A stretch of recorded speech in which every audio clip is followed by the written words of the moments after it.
नमस्कार दोस्तों, मेरा नाम मनोहर है और मैं हरियाणा का रहने वाला हूं। लेकिन इस वक्त केरल में रेलवे में गवर्नमेंट जॉब करता हूं। लेकिन आज मैं आप लोगों के लिए अपने जीवन में हुई एक बहुत ही भयंकर और डरावनी घटना की कहानी लेकर आया हूं, जो उस वक्त हुई थी जब मेरी पहली पोस्टिंग केरल के एक जिले त्रिशूर के छोटे से कस्बे में हुई थी। वहां पर सरकार की तरफ से हमें रहने के लिए रेलवे क्वार्टर दिए गए थे। ऐसे में मुझे भी एक क्वार्टर मिला था। अपनी ज्वाइनिंग के 2 दिन तक मैं अपनी ही साइड के एक लड़के के साथ रहा और उसके बाद क्वार्टर मिलने पर मैंने अपना सारा सामान उस क्वार्टर में अपने दोस्त की मदद से सेट कर लिया था। वैसे वो जो मेरा दोस्त था वो हमारी साइड का ही था और उसकी भी वहां पर कुछ दिन पहले ही पोस्टिंग हुई थी। ऐसे में हम दोनों ही वहां के लोगों की भाषा नहीं समझते थे, तो इसलिए एक दूसरे के सुख दुख के साथी हम ही थे। अब वैसे तो मुझे रहने के लिए जो क्वार्टर मिला था वो ठीक ठाक हालत में था।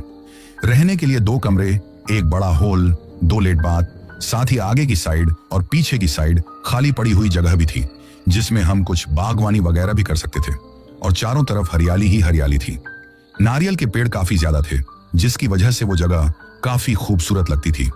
वही जब मैं अपना सारा सामान अपने दोस्त की मदद से अपने क्वार्टर में सेट किया तो उस दिन मैं काफी ज्यादा थक गया था। ऐसे में अपने दोस्त के यहाँ खाना खाकर आ गया। अब जैसे ही मैं अपने क्वार्टर की तरफ आया तो अंधेरा हो चुका था।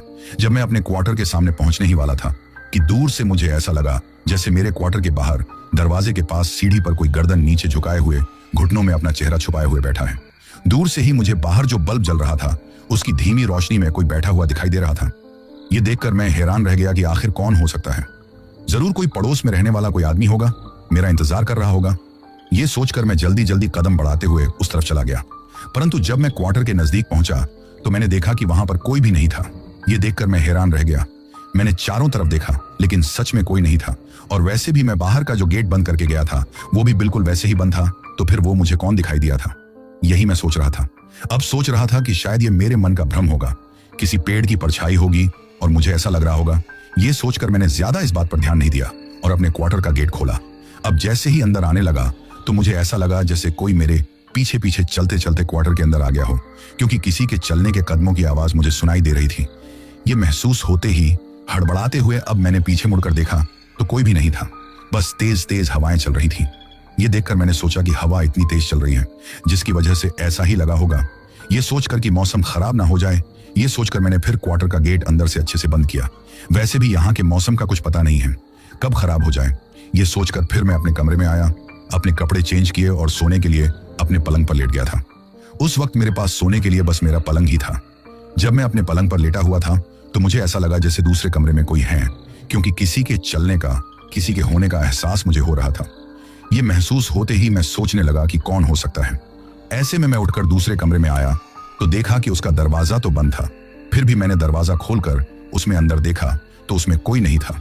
शायद बाहर मौसम खराब है और तेज हवा चलने की वजह से मुझे ऐसा ही महसूस हो रहा है। ये सोचकर मैं वापस फिर से उसी कमरे में आ गया जिसमें मेरा पलंग बिछा हुआ था और सोने के लिए पलंग पर लेट गया। अब मैं आंखें बंद करके सोने की कोशिश करने लगा कि मुझे ऐसा लगा कि जैसे मेरे कमरे में कोई धीमी आवाज में कुछ बोलते जा रहा है, लेकिन क्या बोल रहा है मुझे कुछ समझ में नहीं आया। पहले तो मैंने इन बातों को नजरअंदाज करने की कोशिश की, लेकिन जब लगातार आवाज आती जा रही थी तो मुझे थोड़ी हैरानी हुई कि गेट तो अंदर से अच्छे से बंद है, फिर आखिर कमरे में है कौन, आवाज किस तरह की है। ये सोचकर अब मैंने आंखें खोलकर देखा तो कोई भी नजर नहीं आया। हाँ, बाहर तेज तेज हवाएं चल रही थी, आंधी तूफान का सा मौसम हो रहा था। ऐसे ही मन को भ्रम हो रहा होगा, ये सोचकर मैंने ज्यादा इस बात पर ध्यान नहीं दिया और करवट बदलकर सो गया। अभी मुझे नींद आई थी कि मुझे ऐसा लगा जैसे कोई मेरे बगल में लेटा हुआ है, क्योंकि मैं जब दूसरी साइड करवट लेने की कोशिश कर रहा था तो करवट नहीं ले पा रहा था। किसी के होने का एहसास मुझे साफ महसूस हो रहा था। पहले तो नींद में होने की वजह से मैंने इस बात को नजरअंदाज किया, लेकिन तभी मुझे ऐसा लगा जैसे किसी ने मेरे ऊपर अपना हाथ रखा है। ये महसूस होते ही हड़बड़ाते हुए मेरी नींद खुल गई तो मैंने देखा कि कोई नहीं था। शायद नींद में कोई ऐसा ही सपना देखा होगा। मैं यही सोच रहा था कि तभी तेज आवाज करते हुए कमरे की खिड़की खुल गई और एक तेज हवा का झोंका कमरे के अंदर आया। ये देखकर मैं खड़ा हुआ और कमरे की खिड़की जैसे ही बंद करने लगा तो मैंने देखा कि मेरे क्वार्टर के पीछे की साइड जो खाली जगह थी वहां पर कोई बैठा हुआ है, बिल्कुल वैसे ही जैसे पहले दिखाई दिया था। अपना चेहरा घुटनों में छुपाए, अपनी गर्दन नीचे किए हुए कोई बैठा था। यह देखकर मैं सोचने लगा कि यह कौन है। फिर अपने आप से ही बोला, अरे कौन होगा, शायद किसी पेड़ की परछाई होगी। परंतु फिर सोचने लगा, कोई तो है, लेकिन कौन यहां आ सकता है, क्योंकि पीछे की तरफ जो चारदीवारी थी वो काफी ज्यादा ऊंची थी। ऐसे में कोई उस पर चढ़कर तो आ नहीं सकता था और आगे की साइड का गेट भी अच्छे से लॉक था, तो फिर कौन हो सकता है? यही सोचकर मैं उसे तरफ देखते जा रहा था। कभी मन करता कि मेरे मन का भ्रम है, ये सिर्फ पेड़ की कोई परछाई है, कभी करता कि कोई बैठा हुआ है, क्योंकि अंधेरे में साफ दिखाई नहीं दे रहा था। ऐसे में जल्दी से मैंने अपने पलंग पर रखा हुआ मोबाइल उठाया और उसकी टॉर्च जलाकर जैसे ही उस तरफ देखा तो अब मुझे कुछ भी नजर नहीं आ रहा था। यह देखकर मैं अपने आप से ही बोला, कुछ नहीं है, मैं भी बस ऐसे ही परेशान हो रहा हूं, किसी पेड़ की परछाई होगी।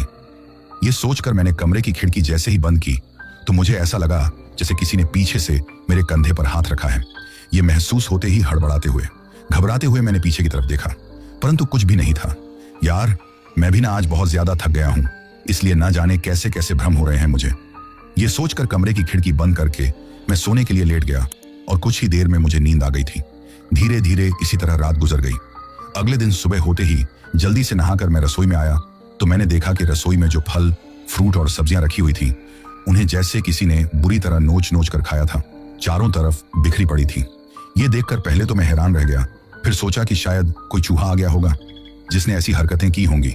ऐसे में मैंने जल्दी से साफ सफाई की, अपने लिए नाश्ता बनाया और नाश्ता करके टिफिन पैक करके मैं अपनी ड्यूटी पर जाने के लिए निकल गया। मैं कल रात जो कुछ भी हुआ था उन सबको अपने मन का भ्रम समझकर नजरअंदाज कर दिया था। जब अपनी ड्यूटी पर था तो रात की कोई भी बात मुझे याद नहीं आई थी, क्योंकि मुझे इस बात का एहसास भी नहीं था कि आगे मेरे साथ क्या होने वाला है।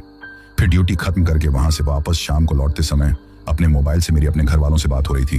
वे लोग मेरे लिए रिश्ता देख रहे थे, लेकिन अभी मैं कुछ और वक्त चाहता था, क्योंकि अभी तो मेरी जॉब लगी थी। ऐसे में मैं चाहता था कि कुछ और वक्त मेरी शादी ना हो, मैं अच्छे से सेटल हो जाऊं, उसके बाद मेरी शादी हो तो बेहतर है। और यही बात मैं अपने घर वालों को समझा रहा था। ऐसे में इसी तरह बात करते हुए मैंने अपनी क्वार्टर का लॉक खोला और अंदर आ गया। जैसे ही मैं अंदर आया तो कोई तेज स्पीड में भागते हुए मेरे पीछे से गुजर गया। तो हड़बड़ाते हुए मैंने पीछे की तरफ देखा, लेकिन कुछ भी नजर नहीं आया। तभी ऐसा लगा जैसे फिर से मेरे पीछे से कोई भागकर गुजर गया हो। अब मैं फिर से पीछे की साइड देखा तो कुछ भी नजर नहीं आया, लेकिन थोड़ा मैं घबरा गया था। तभी मेरी माँ जो मुझे फोन पर बातें कर रही थी वो बोली, क्या हुआ बेटा? तो मैं हड़बड़ाते हुए बोला, कुछ नहीं माँ, बस थोड़ा थक गया हूँ, आपसे बाद में बात करता हूँ। ये कहकर मैंने कॉल काट दिया और क्वार्टर का गेट अंदर से अच्छे से लॉक करके रसोई में आया। अभी मैं रसोई में आया ही था कि मुझे ऐसा लगा जैसे कोई बाहर से क्वार्टर का जो मेन गेट था उसे जोर जोर से अपने हाथों से पीट रहा था। ये देखकर मैंने सोचा कौन हो सकता है, और जल्दी से वहां पर आकर गेट खोलकर देखा तो कोई भी नहीं था। शायद हवा की वजह से गेट ऐसे ही आवाज कर रहा होगा। ये सोचकर मैंने फिर से गेट को अंदर से अच्छे से लॉक किया। वैसे आज सच में बहुत थक गया था, क्योंकि कल तो वैसे ही क्वार्टर में अपना सामान रखने में काफी ज्यादा थकान हो गई थी और आज ड्यूटी पर काम भी बहुत ज्यादा था। ऐसे में मन कर रहा था कि अब जल्दी से कुछ भी बनाकर और खाकर सो जाऊं, लेकिन उससे पहले चाय बना लूं, क्योंकि थकान ज्यादा हो रही थी और थोड़ा सिर दर्द भी महसूस हो रहा था। ये सोचकर मैं किचन में आया और अपने लिए चाय बनाने लगा था, तो तभी मुझे फिर से एहसास होने लगा कि बगल वाले कमरे में कोई है। किसी के चलने की आवाज मुझे साफ साफ सुनाई दे रही थी। ये महसूस होते ही मैंने सोचा शायद भ्रम होगा, परंतु जब बार बार आवाज आ रही थी तो मैं फिर से जाकर उस कमरे में गेट खोलकर अंदर देखा, लेकिन वहां पर कोई भी नहीं था। अब मैं आकर अपनी चाय पीने लगा। फिर चाय पीने के बाद मैं अपने लिए खाना बनाने लगा। गैस के एक चूल्हे पर सब्जी बन रही थी, साथ में मैं आटा गूंथते जा रहा था कि तभी मेरे एक दोस्त का फोन आ गया और मैं लाउडस्पीकर पर उससे बातें करने लगा और साथ में रसोई का भी काम करते जा रहा था कि तभी मेरी नजर सब्जी की तरफ गई। वैसे मैं आलू टमाटर की सब्जी बना रहा था। तभी मैंने देखा कि सब्जी का रंग पूरी तरह लाल हो गया था, जैसे बिल्कुल खून हो, और उसमें आलू के टुकड़े ऐसे लग रहे थे जैसे मांस के टुकड़े तैर घूम रहे हैं। अब ये देखते ही मेरे तो होश उड़ गए। मैं एक तक हैरानी से सब्जी की तरफ देखने लगा कि तभी पीछे से अजीबोगरीब चिल्लाने की आवाज आने लगी थी। अब मैं घबरा गया और पीछे की तरफ देखने लगा तो कोई नहीं था, लेकिन ऐसा लगा जैसे कोई भागकर जो पास वाला कमरा था उसमें चला गया हो। यह देखकर मैं जल्दी से वहां आया। पास के कमरे का तो दरवाजा लॉक था, लेकिन कोई तो था। यह महसूस होते ही मैं घबरा रहा था। फिर से रसोई में आया तो देखा कि कढ़ाई में सब्जी ही बन रही थी। यह देखकर मैं हैरान रह गया कि कुछ देर पहले तो इसमें मुझे खून नजर आ रहा था और अब ऐसे में कुछ भी समझ में नहीं आ रहा था कि यह क्या हो रहा है। तभी अपने आप से बोला, बहुत ज्यादा थक गया हूं, ऐसे में कुछ भी दिखाई दे रहा है। यह सोचते हुए मैंने जल्दी से अपने लिए रोटियां बनाई और फिर जल्दी से खाना खाकर बर्तनों को साफ करके एक तरफ रखकर मैं अपने कमरे में आ गया और पलंग पर लेट गया। अभी मुझे नींद नहीं आई थी कि मुझे रसोई में से बर्तनों के गिरने की आवाजें आने लगी, जैसे सारे बर्तन नीचे गिर रहे हों। यह महसूस होते ही मैंने सोचा कि शायद कल की ही तरह वो चूहा सब्जी और फल खराब करने के लिए आया होगा। ऐसे में मैं भागते हुए रसोई में आया तो देखा कि वहां तो ऐसा कुछ भी नहीं था। बर्तन भी अपनी जगह पर रखे हुए थे। शायद अब शांत मौसम है, ऐसे में बगल वाली क्वार्टर की आवाज आ रही होगी। ये सोचकर मैंने इस बात पर ज्यादा ध्यान नहीं दिया और आकर अपने कमरे में अपने पलंग पर लेट गया और कुछ ही देर में सो गया था। अभी मैं सो रहा था कि मुझे ऐसा महसूस होने लगा जैसे कोई मेरे कमरे में बैठकर रो रहा है। उस वक्त मैं नींद में था, इसीलिए मैंने इस बात को नजरअंदाज करने की कोशिश की, लेकिन जब आवाज बार बार आ रही थी तो मैं इस बात को नजरअंदाज नहीं कर सका और हड़बड़ाते हुए आंखें खोलकर देखा तो मेरे होश उड़ गए। मेरे पलंग के पास में ही एक साया खड़ा हुआ था जो किसी आदमी का था। बड़ा ही डरावना साया था, पूरी तरह से सफेद, आंखों की पुतली लाल रंग की थी और वो गुस्से में मेरी तरफ देखकर घूरते जा रहा था। फिर अचानक तेज आवाज में रोने लगा। ये देखकर मेरे होश उड़ गए। मैंने हड़बड़ाते हुए अपनी आंखें पूरी तरह से खोली, परंतु अब मुझे कुछ भी नजर नहीं आ रहा था। ऐसे में हैरान रह गया कि यह सपना तो नहीं हो सकता। ये सोचते हुए मैं घबराते हुए चारों तरफ देख रहा था, लेकिन कमरा बिल्कुल शांत था। न रोने की आवाज सुनाई दे रही थी, न कमरे में मेरे सिवाय और कोई था। अब मैं अपने आप से ही बोला, शायद ऐसे ही कोई डरावना सपना देखकर भ्रम हुआ होगा। और मैं सोने के लिए फिर से लेट गया तो जो पास वाला कमरा था उसी में से फिर से मुझे आवाज आने लगी, जैसे कोई तेज आवाज में रो रहा है। यह आवाज जब मुझे आई तो मैंने सोचा कि शायद बगल वाले क्वार्टर में जो पति पत्नी रहते हैं उनके बीच में किसी बात को लेकर झगड़ा हो गया होगा और उनकी ही आवाज आ रही है। ये सोचकर इस बात को नजरअंदाज करने की कोशिश करने लगा, लेकिन आवाज मेरे कमरे के पास वाले दूसरे कमरे में से आ रही थी। तो अब मुझसे रुका नहीं गया और मैं जल्दी से वहां आया तो मैंने देखा कि कमरे का दरवाजा खुला हुआ था। उसे खुला हुआ देखकर मैं थोड़ा हैरान रह गया, क्योंकि मैंने तो कमरे के दरवाजे को अच्छे से बंद किया था।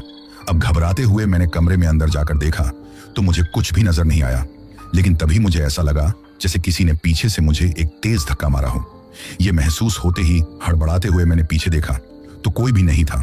अब हैरानी से मैं कुछ समझ नहीं पा रहा था। अब सोचा शायद गलती से मैंने ही कमरे का दरवाजा खुला छोड़ दिया होगा।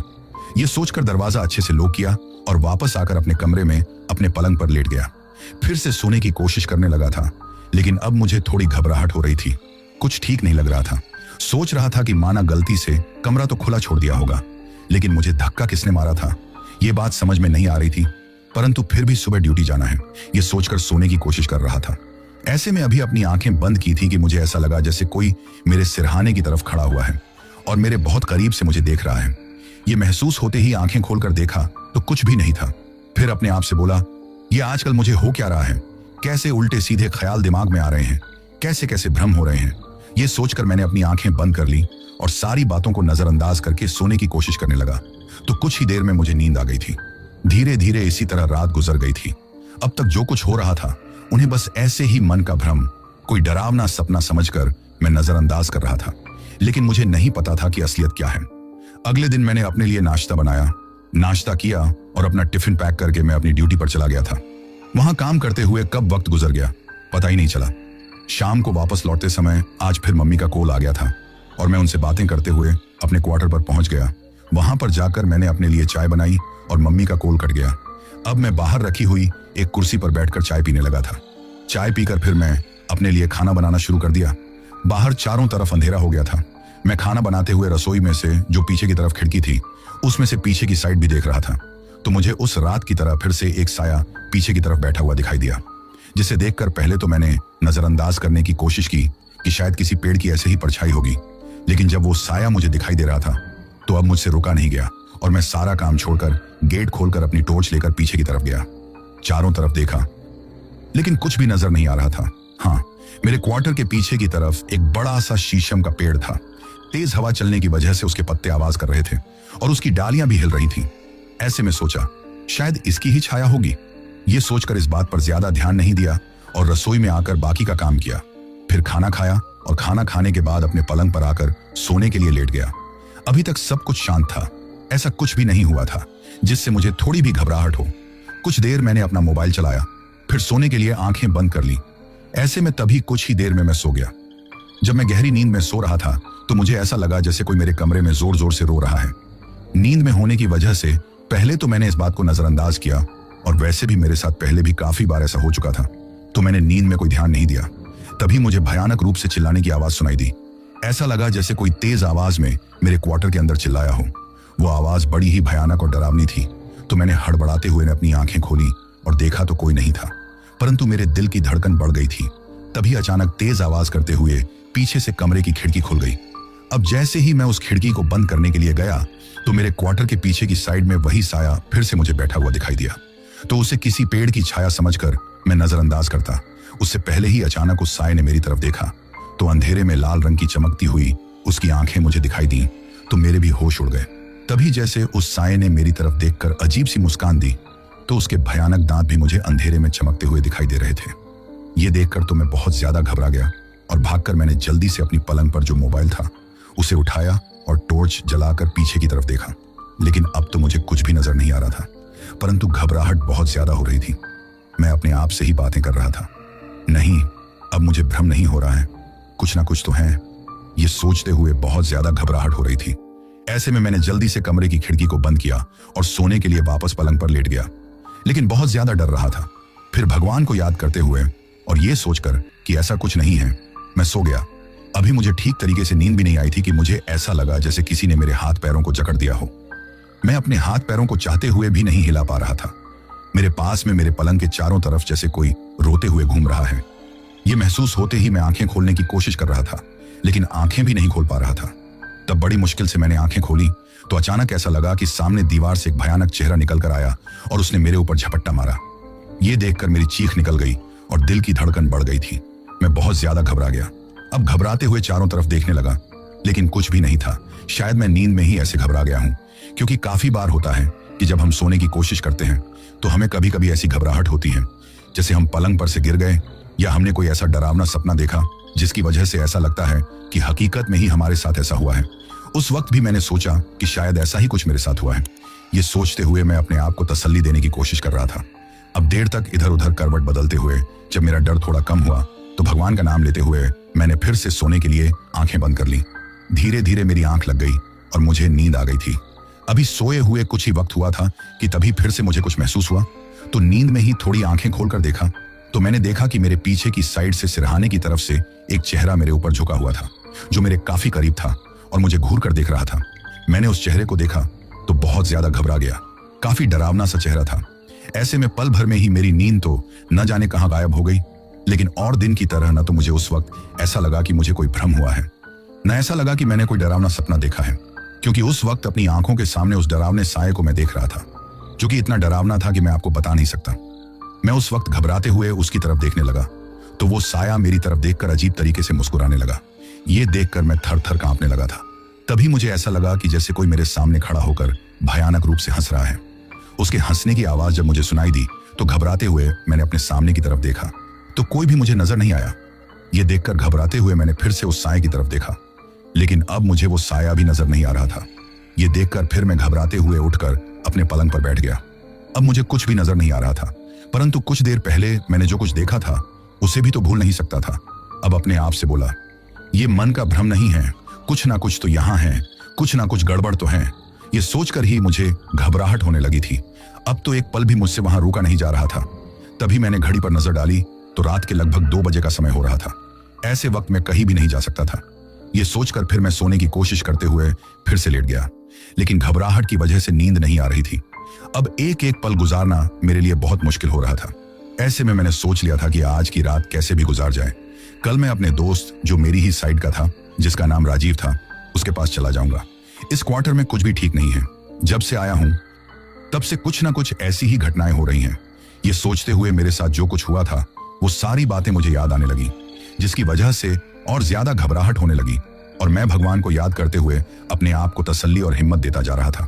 सुबह जब 4 बज गए तो ये देखकर मुझे थोड़ी तसल्ली हुई, क्योंकि मैंने अपने घर वालों से भी सुना था कि 4 बजे के बाद भगवान का वास हो जाता है, तो ऐसे में बुरी शक्तियां चाहते हुए भी कुछ नहीं कर पाती। ये सोचकर मेरा डर थोड़ा कम हो गया था। सारी रात मैं ठीक से सो नहीं पाया था, जिसकी वजह से तब जाकर मेरी आंखें लगी और मैं कुछ ही घंटे सो पाया था। ऐसे में सुबह उठते ही मेरे सिर में भयंकर दर्द हो रहा था, तो मैंने अपने लिए 1 कप चाय बनाई। उस वक्त भी घबराहट होती जा रही थी।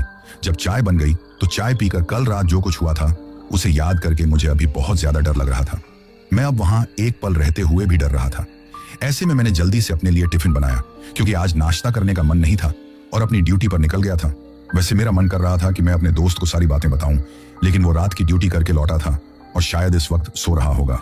ऐसे में उसे डिस्टर्ब करना भी ठीक नहीं होगा। ये सोचकर मैं उसके क्वार्टर पर ना जाकर सीधे ही ड्यूटी पर चला गया, क्योंकि आज वैसे भी मुझे ड्यूटी पर जाने में थोड़ी देर हो गई थी। सारा दिन मैं ड्यूटी पर इसी के बारे में सोचता रहा, जिसकी वजह से घबराते हुए अपना काम भी नहीं कर पा रहा था। हजारों उल्टे सीधे ख्याल दिलो दिमाग में आ रहे थे। मन कर रहा था कि ड्यूटी से वापस लौटकर अपने क्वार्टर पर ना जाऊं, और दिन जहां वापस आने की जल्दी रहती थी वही अब घबराहट हो रही थी। फिर शाम को जब ड्यूटी खत्म हो गई तो हिम्मत करके ये सोचकर कि अपने दोस्त राजीव के पास जाकर उसे सारी बातें बताऊंगा और उसके पास ही रुक जाऊंगा, ये सोचकर मैं उस तरफ चला गया। परंतु जब उसके क्वार्टर पर पहुंचा तो देखा कि उसके क्वार्टर के बाहर लॉक लगा हुआ था। ये देखकर मैंने उसे कॉल किया तो उसने बताया कि वो ऑफिस के ही किसी काम से 2 दिन के लिए दूसरे शहर गया हुआ है। अचानक उसे इस तरह जाते देखकर मैंने इसका कारण पूछा तो उसने बताया कि अचानक ही कोई काम आ गया था, जिसकी वजह से उसे आना पड़ा। यह सुनकर मैं कुछ नहीं बोल पाया। अब उसे कुछ बताकर परेशान भी नहीं करना चाहता था। वैसे उसने पूछा भी कि कोई काम था क्या, तो मैंने बस बोल दिया कि कुछ नहीं, तुमसे ऐसे ही बातें करने का मन था। जब तुम नहीं मिले तो कॉल कर लिया। यह कहकर उसे कुछ भी नहीं बताया। उस वक्त शायद उसका अचानक दूसरे शहर जाना मेरे लिए मेरी बदकिस्मती थी। फिर मैं वापस अपने क्वार्टर की तरफ चला गया। अब बहुत ज्यादा घबराहट हो रही थी तो सोचने लगा कि भगवान है ना, मेरे साथ कुछ भी गलत नहीं होगा। ये कहते हुए अपने आप को हिम्मत देते हुए मैं अपने क्वार्टर की तरफ बढ़ते जा रहा था कि तभी मैंने अपनी माँ से कुछ देर बातें की, लेकिन उन्हें इस बारे में कुछ नहीं बताया क्योंकि मुझे पता था कि ये सारी बातें सुनकर वो घबरा जाएगी। अब मैं वापस अपने क्वार्टर पर आ गया था, लेकिन सच बताऊं तो अब तो मुझे एक घबराहट सी हो रही थी। हर पल एक अनजाना सा डर सता रहा था। मैंने जल्दी से कपड़े बदलकर अपने लिए खाना बनाया और खाना खाकर अपनी बेड पर सोने के लिए लेट गया, लेकिन डर की वजह से नींद नहीं आ रही थी। अभी तक मुझे कुछ भी महसूस नहीं हुआ। पूरा क्वार्टर बिल्कुल शांत था। ये देखकर मैं मन ही मन भगवान से प्रार्थना कर रहा था कि बस कुछ ना हो। ये सोचकर अब घबराते हुए मैंने अपनी आंखें बंद कर ली और कुछ ही देर में मुझे नींद आ गई, क्योंकि कल रात भी मैं ठीक तरह से नहीं सो पाया था, जिसकी वजह से आज जल्दी ही मेरी आंख लग गई थी और मैं सो गया। तभी अचानक किसी के भयानक रूप से चिल्लाने की आवाज़ सुनकर हड़बड़ाते हुए मेरी आंखें खुल गईं। लेकिन अब वो चिल्लाने की आवाज़ मुझे सुनाई नहीं दे रही थी, परंतु घबराते हुए मैं चारों तरफ देख रहा था कि अचानक क्वार्टर का जो मैन दरवाज़ा था ना जोर जोर से उसे खटखटाने की आवाज़ आने लगी, जैसे कोई जोर जोर से खटखटा रहा है। तभी खिड़की खटखटाने की आवाज़ आने लगी। ये देखकर मैं डर गया और फिर सोचने लगा कि शायद अभी ऐसे ही मन को भ्रम हो रहा होगा। बाहर मौसम खराब होने की वजह से दरवाजा और खिड़की आवाज कर रही होगी। ये कहते हुए अपने आप को तसल्ली दे रहा था कि तभी पास वाला जो कमरा था ना उसमें से किसी के रोने की आवाज मुझे सुनाई देने लगी। अब ये सुनकर कभी सोचता कि शायद पास वाले क्वार्टर में हस्बैंड वाइफ के बीच में कोई झगड़ा हुआ होगा, लेकिन जब रुका नहीं गया तो मैं भागते हुए उस कमरे में गया और चारों तरफ देखने लगा। कुछ भी नजर नहीं आ रहा था। तभी उस रात की तरफ पीछे से किसी ने मुझे एक जोरदार धक्का मारा और मैं लड़खड़ाते हुए नीचे गिर गया। ये देखकर मैं बहुत ज्यादा घबरा गया।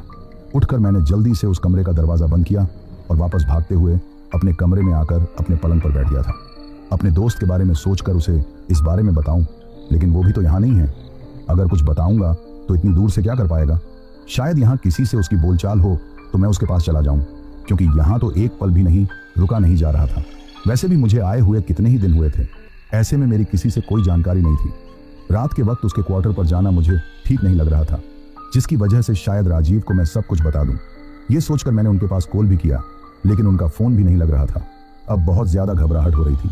रात के लगभग 12 बजे का टाइम हो रहा था कि भगवान, ये मेरे साथ क्या हो रहा है।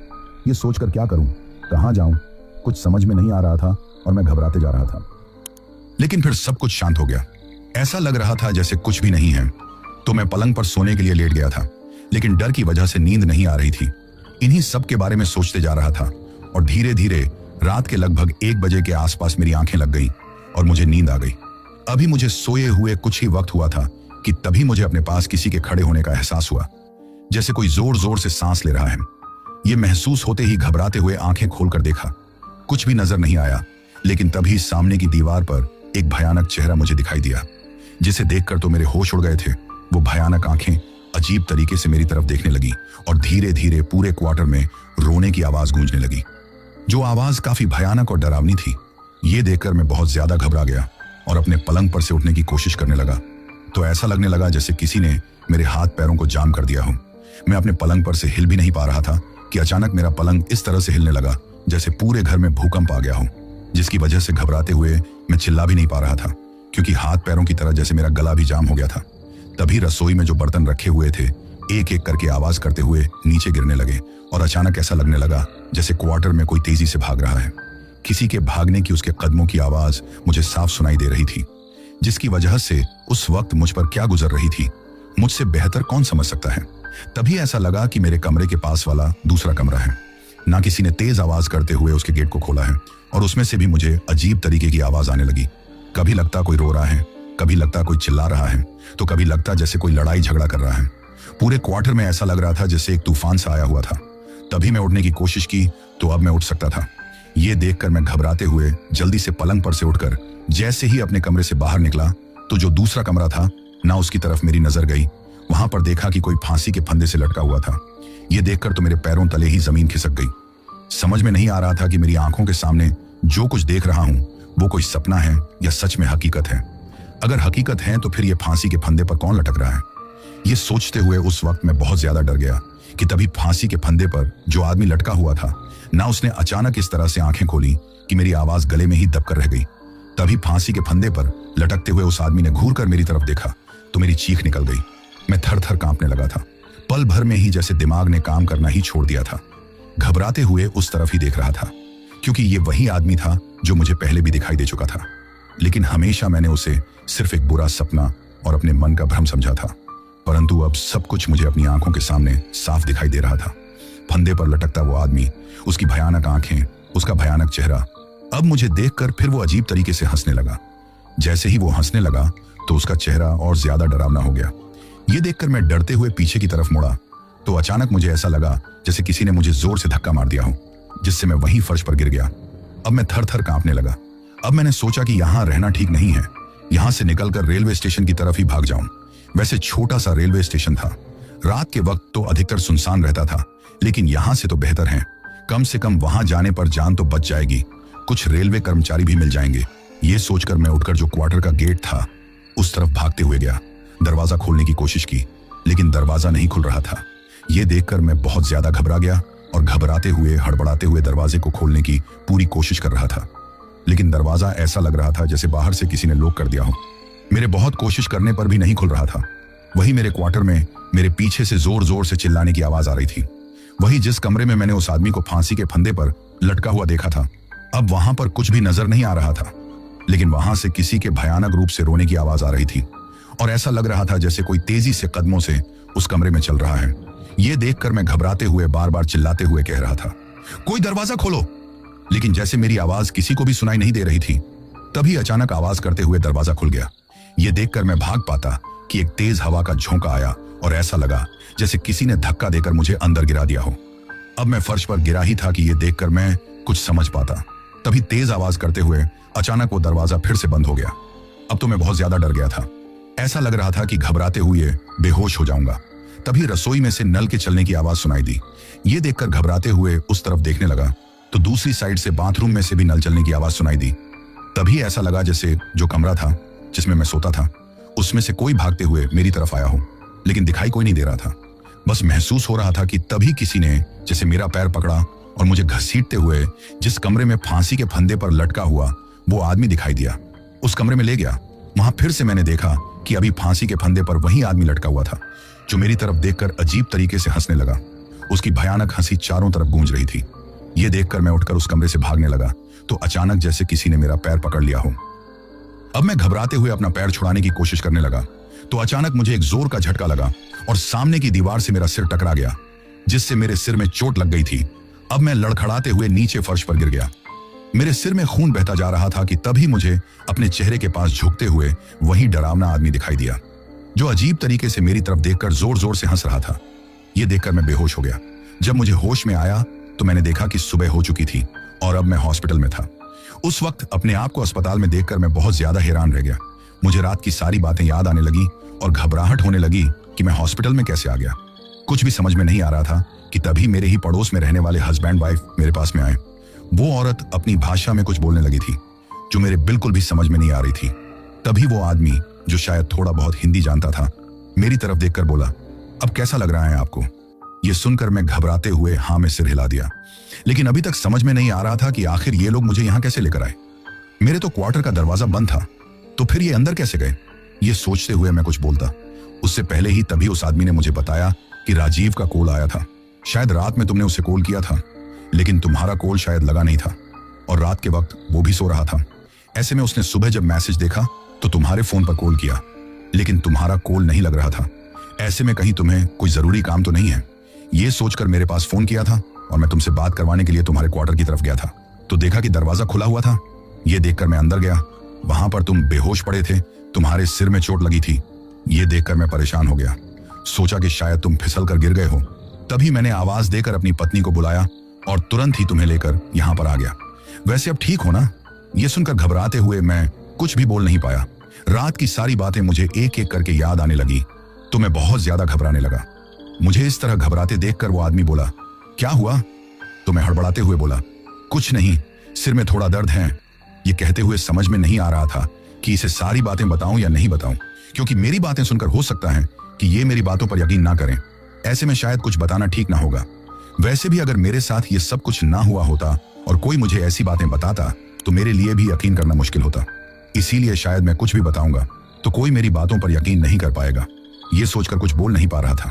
वैसे उस वक्त तो घबराहट की वजह से इतनी भी हिम्मत नहीं थी कि उसे कुछ बता सकूं। ऐसे में यही सब सोचते जा रहा था कि तभी एक नर्स आई और बोली कि अभी आपको आराम की जरूरत है, सिर पर पट्टी कर दी गई है और कुछ ही देर में आपको छुट्टी भी मिल जाएगी, लेकिन प्लीज तब तक के लिए आप लेट जाइए और किसी से भी बातें ना कीजिए, वरना आपको और तकलीफ होगी। ये सुनकर मैं कुछ नहीं बोला और आराम करने के लिए लेट गया। मेरे सिर में अभी तकलीफ हो रही थी। ऐसे में उस नर्स ने एक इंजेक्शन मुझे लगा दिया, जिसके असर से कुछ ही देर में मैं गहरी नींद में सो गया था। जब मेरी नींद खुली तो शाम हो चुकी थी और मुझे हॉस्पिटल से भी छुट्टी मिल गई थी। तभी राजीव का कॉल आ गया। उसने मुझसे बातें करनी चाहिए, लेकिन घबराहट की वजह से मैं तो कुछ बोल नहीं पा रहा था। ऐसे में उसे लग रहा था कि मेरे सिर में चोट होने की वजह से मैं ज्यादा बातें नहीं कर पा रहा हूं, इसलिए उसने मुझे अपना ख्याल रखने की बोलकर कहा कि वो कल सुबह तक आ जाएगा। ये कहकर कॉल काट दिया था। फिर मैं, जो मेरे पड़ोसी, जिसमें उस आदमी का नाम दामोदर था, वो मुझे लेकर वापस मेरे क्वार्टर में आ गए थे। अब जैसे ही मैं अपने क्वार्टर की तरफ गया तो मुझे घबराहट होने लगी थी।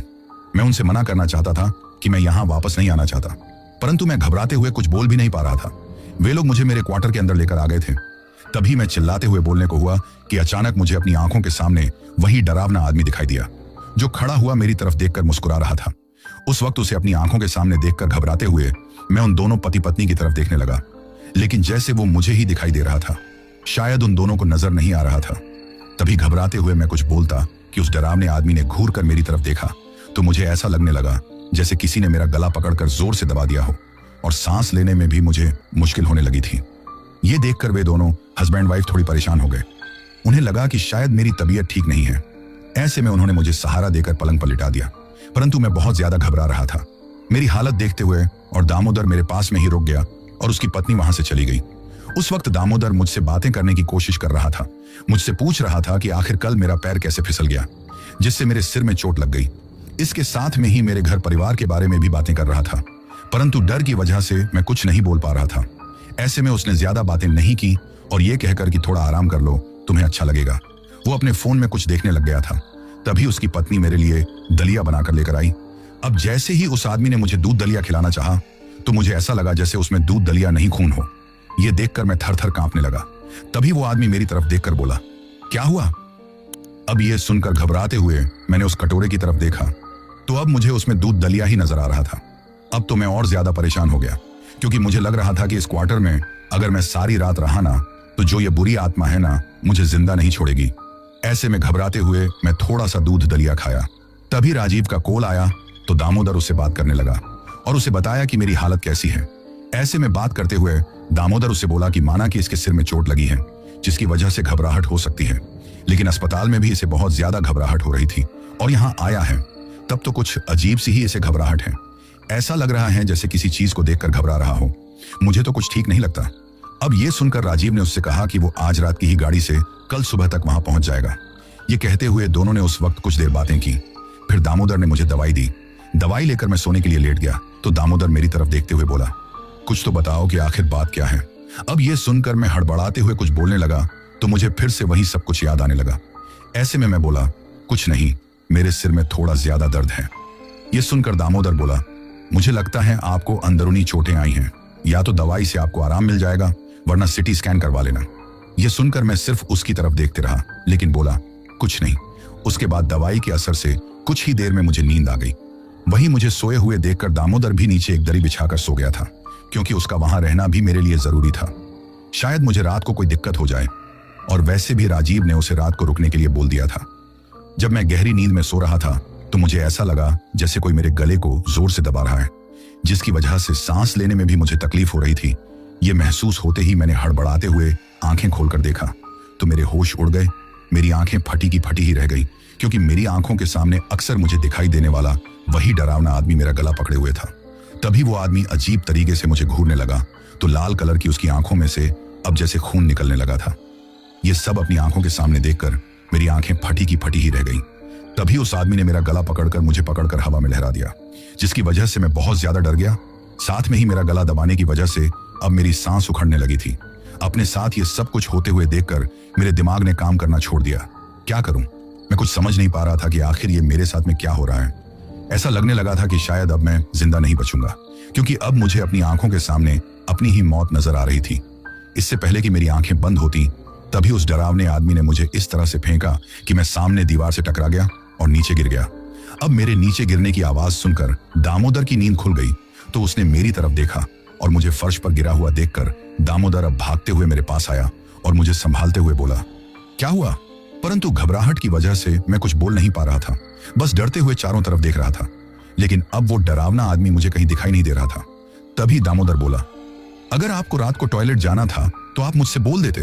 ये कहते हुए मुझे सहारा देकर उठाया और बोला, आपकी तो तबीयत बहुत खराब है, तेज बुखार भी है, चलिए मैं आपको ले चलता हूं। ये कहकर मुझे पकड़कर वॉशरूम के पास लेकर आया, लेकिन उसके अंदर जाते हुए भी मुझे घबराहट होने लगी थी। परंतु फिर मैं अंदर चला गया और घबराते हुए जल्दी ही बाहर भी आ गया था। मेरी हालत देखकर दामोदर भी थोड़ा परेशान हो गया। उसने कॉल करके राजीव को सारी बातें बता दी, क्योंकि राजीव को ही वो जानता था कि वो इसके साइड का है। वैसे राजीव मेरे गांव का नहीं था, लेकिन मेरे ही पास के गांव का था। ऐसे में वो मेरा बहुत अच्छा दोस्त था। वही दामोदर फिर मुझे पकड़कर सहारा देकर मेरे पलंग तक लेकर आया। परंतु अब मुझे बहुत ज्यादा डर लग रहा था। मैं वहां से भाग जाना चाहता था, लेकिन इतनी हालत नहीं थी कि अब उठकर एक कदम भी चल पाऊं। उस वक्त दामोदर की तरफ देखते हुए मैं घबराहट की वजह से कुछ बोल भी नहीं पा रहा था कि तभी अचानक पूरे क्वार्टर में जोर जोर से भयानक रूप से चीखने, चिल्लाने और रोने की आवाज सुनाई देने लगी, जो अब मुझे ही नहीं दामोदर को भी सुनाई दे रही थी। वो उन आवाजों को सुनकर हैरान रह गया और चारों तरफ देखने लगा तो तभी हमें दीवार में अजीबोगरीब से चेहरे दिखाई देने लगे। वो एक ही चेहरा था जो जगह जगह दिखाई दे रहा था। उसकी भयानक चमकती लाल आंखें हमें दोनों को डरा रही थी। ये देखकर दामोदर परेशान हो गया। उसने घबराते हुए मेरी तरफ देखा तो मेरी घबराहट देखकर पल भर में ही उसे समझ में आ गया कि मेरे साथ इस क्वार्टर में क्या हो रहा था और मेरी हालत इस तरह की क्यों है। धीरे धीरे वो आवाज और भी ज्यादा भयानक और डरावनी होती जा रही थी। तो कुछ सोचते हुए घबराते हुए दामोदर मेरा हाथ पकड़कर बोला, चलो यहां से, यहां रहना ठीक नहीं है। यह सुनकर मैं भी खड़ा हो गया। हम दोनों वहां से भागते हुए दरवाजे की तरफ जा रहे थे कि तभी वही डरावना आदमी हमारी आंखों के सामने दरवाजे के सामने आकर खड़ा हो गया। ये देखकर हम और भी ज्यादा घबरा गए। तभी वो भयानक रूप से आवाज करते हुए हमारी तरफ बढ़ने लगा तो पीछे से हमें किसी के रोने की आवाज सुनाई देने लगी। तो हमने घबराते हुए पीछे की तरफ देखा तो वही आदमी था। तभी मैं जिस कमरे में सोता था उस कमरे के बगल वाले कमरे में से मुझे रोने चिल्लाने की आवाज सुनाई दी तो मैंने उस तरफ देखा। उस कमरे में अभी भी फांसी के फंदे पर कोई आदमी लटक रहा था। ये देखकर तो मैं कुछ समझ नहीं पा रहा था कि आखिर हो क्या रहा है। मेरी आंखों के सामने वही आदमी था, मेरे पीछे भी वही आदमी था, तो कमरे में भी वही आदमी फांसी के फंदे पर लटक रहा था। अब मैं और दामोदर घबराते हुए एक दूसरे की तरफ देख रहे थे। तभी अचानक दीवार में से एक हाथ निकला और उसने दामोदर का पैर पकड़ लिया। ये देखकर दामोदर अपना पैर छुड़ाने की पूरी कोशिश करने लगा, लेकिन वो हाथ बुरी तरह से उसके पैर को नोचने लगा था। ये देखकर मैं भी बहुत घबरा गया। मुझे तो समझ में नहीं आ रहा था कि मैं क्या करूं। वैसे ही एक तो मेरी हालत वैसे ही खराब थी। तभी अचानक दामोदर ने आंखें बंद करके भगवान भोलेनाथ के मंत्रों का जाप करना शुरू कर दिया। जैसे ही उसने मंत्र बोले तो हमारी तरफ जो डरावना आदमी बढ़ रहा था वो घबराते हुए पीछे की तरफ खिसक गया। इसके साथ में ही चारों तरफ और भी ज्यादा चीख पुकार मच गई थी। तभी पूरे घर में एक काला धुआं सा फैलने लगा था। अब जो डरावना आदमी हमें दिखाई दे रहा था वो भी दिखाई नहीं दे रहा था। ये देखकर मैं तो कुछ समझ ही नहीं पा रहा था। वही दीवार में से जो भयानक हाथ निकलकर दामोदर का पैर पकड़ा हुआ था वो हाथ भी न जाने कहां गायब हो गया। तभी एक ही सांस में उन मंत्रों को बोलते हुए दामोदर ने मेरा हाथ पकड़कर दरवाजे के पास आया तो दरवाजा खोलने पर खुल गया। अब दरवाजा खोलकर हम दोनों जल्दी से घबराते हुए क्वार्टर से बाहर आ गए। तभी दामोदर ने मंत्र बोलते हुए ही दरवाजा बंद किया। अब हम दोनों वहां से जैसे ही भागने लगे तो क्वार्टर के अंदर से वही भयानक रूप से चीखने चिल्लाने की आवाज आने लगी। ऐसा लगने लगा जैसे कोई दरवाजा खोलने के लिए अंदर से बार बार दरवाजा पीट रहा था। यह सुनकर हमने पीछे पलटकर भी नहीं देखा और भागते हुए हम दामोदर के क्वार्टर पर आ गए। जब हमने दरवाजा खटखटाया तो कुछ देर बाद में उसकी पत्नी खिड़की में से देखते हुए अपनी भाषा में बोली, कौन है?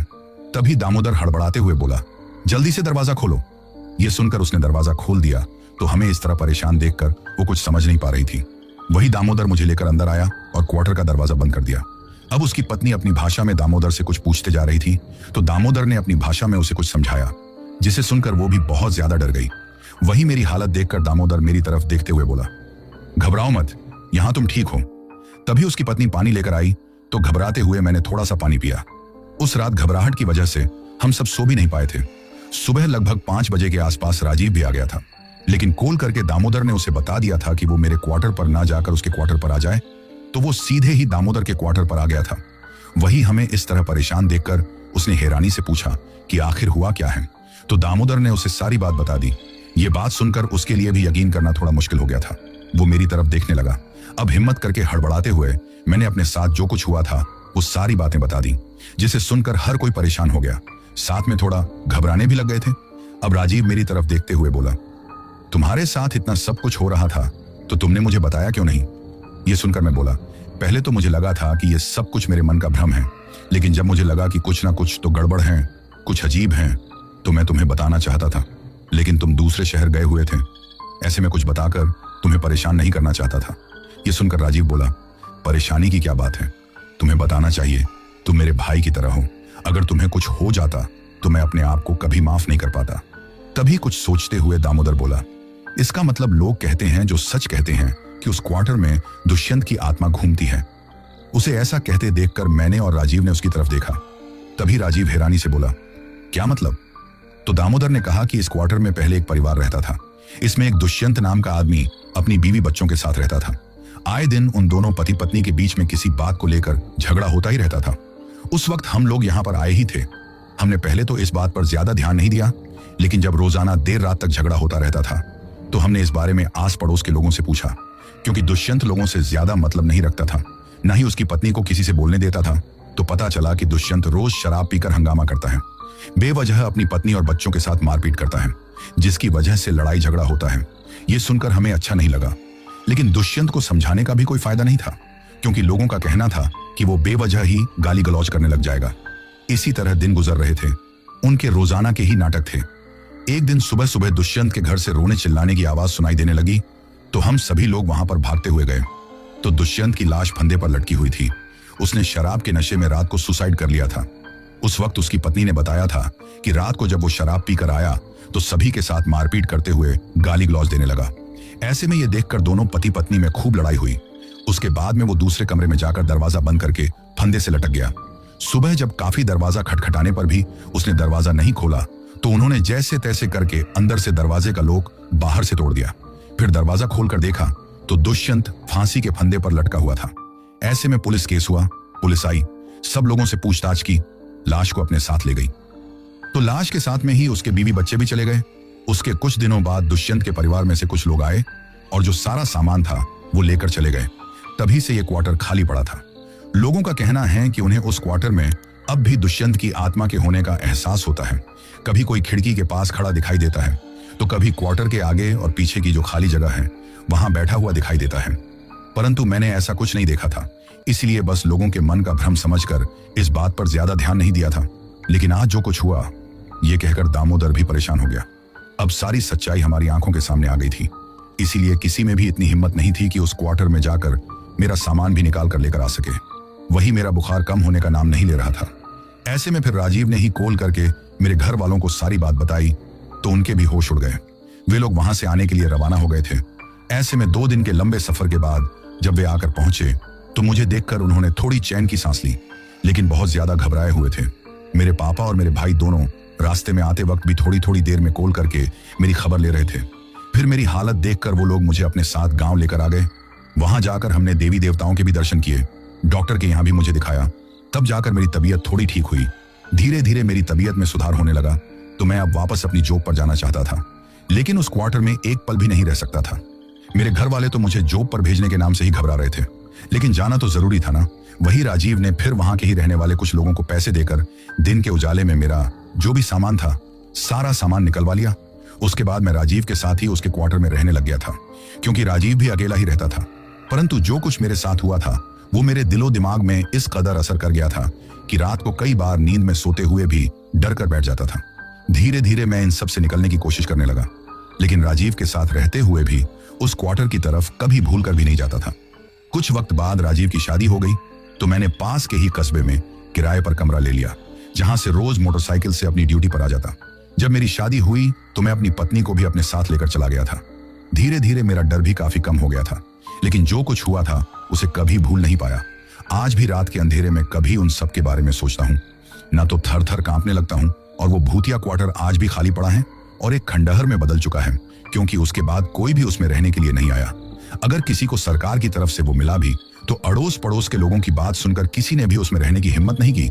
वैसे लोगों का कहना है कि आज भी उस क्वार्टर में कभी खिड़की के पास तो कभी आगे पीछे जो खाली जगह है वहां पर दुष्यंत की आत्मा दिखाई देती है। मैंने आप सबको अपनी ये घटना इसलिए बताई क्योंकि हम में से बहुत सारे लोग रोजी रोटी की तलाश में कभी दूसरे देश में, दूसरे शहर में या दूसरे गांव में जाते हैं।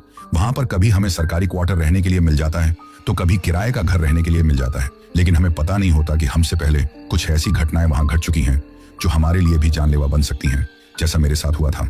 इसलिए किसी भी अनजान जगह पर रहने से पहले अगर हम वहां रहने वाले लोगों से थोड़ी सी उस जगह के बारे में पूछताछ कर लें तो हमारे लिए बेहतर हो सकता है, क्योंकि हमारी जरा सी लापरवाही हमारी जान की दुश्मन भी बन सकती है। और अगर हमारी जान भी बच जाए तो भी कुछ ऐसी तकलीफें भी हमें मिल सकती हैं जिन्हें हम कभी जीवन भर नहीं भुला सकते। तो दोस्तों, ये थी हमारी आज की कहानी।